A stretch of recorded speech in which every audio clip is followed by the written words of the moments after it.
All right, if you've been thinking about a new PC build, you are definitely going to want to hear this. There's a perfect storm brewing in the components market, and well, it's about to make that dream machine of yours a whole lot more expensive. And I'm not talking about a small price bump here. This is hitting you from multiple angles. So yeah, the big question is, why? What is going on here?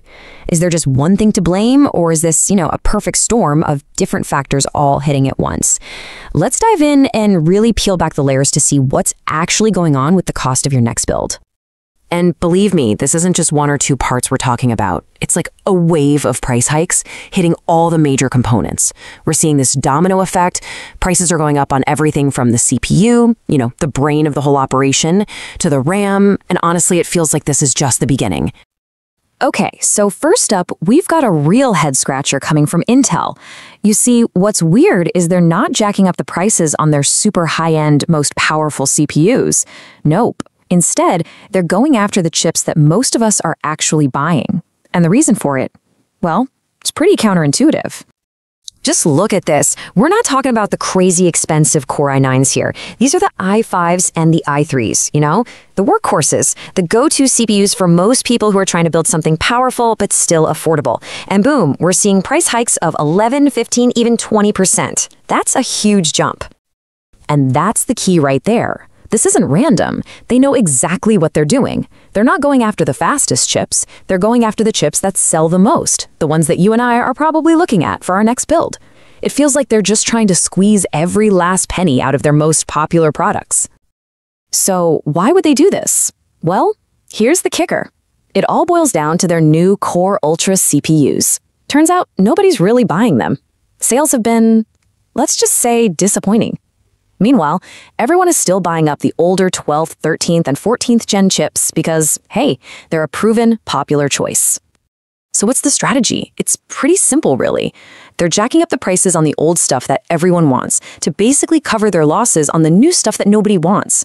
So let's get this straight. You, the builder, are paying more for older tech to help Intel balance their books. Crazy, right? All right, so that's the deal with Intel, but that's just one piece of this puzzle. The next big factor, and this one is a huge one, is something that's turning the entire tech world upside down: artificial intelligence. You see, AI doesn't just need a little bit of RAM. It needs an absolutely insane amount. We're talking quantities that are hard to even wrap your head around. It's like a black hole for memory, just sucking up everything it can find and putting a massive strain on the entire global supply. And this creates this perfect storm for RAM prices. So first, you've got the AI boom demanding just colossal amounts of high-end memory. That creates a shortage. At the exact same time, manufacturers are cutting back on producing the older, cheaper DDR4 stuff to focus on the new tech. So you're getting squeezed from both sides. The new stuff is scarce, and they're making less of the old stuff. The result? Everything gets more expensive. Honestly, when you boil it all down, it's just basic economics, right? It's the first thing you'll learn. When demand is super high and supply is super low, guess what happens? Prices go through the roof. It really is as simple as that. But wait, it gets deeper. This RAM shortage, that's really just the tip of the iceberg. The real issue, the thing that connects all of this, is the tiny little component that actually makes up the RAM stick itself. And this is where the story takes a really interesting turn. We're talking about the memory chip. This little thing is the fundamental building block. And here's the absolute key to this whole situation. The same kind of chip is used to make your system RAM, your DDR4 or DDR5, and the video memory, the VRAM, on your graphics card. It's the same basic ingredient for both. So you see where this is going, right?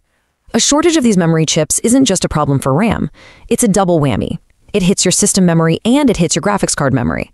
We're talking about the two most critical components for gaming performance, for creative work, the real building blocks of a powerful PC. So that leads us to the next logical question, right? If these fundamental memory chips are getting more expensive and harder to find, what on earth does that mean for our future graphics cards? Especially when you think about how modern games are just eating up more and more VRAM.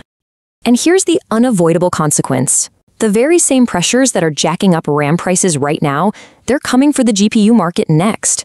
We could be looking at a future where any graphics card with a decent amount of VRAM, say more than 8 gigs, becomes a luxury item.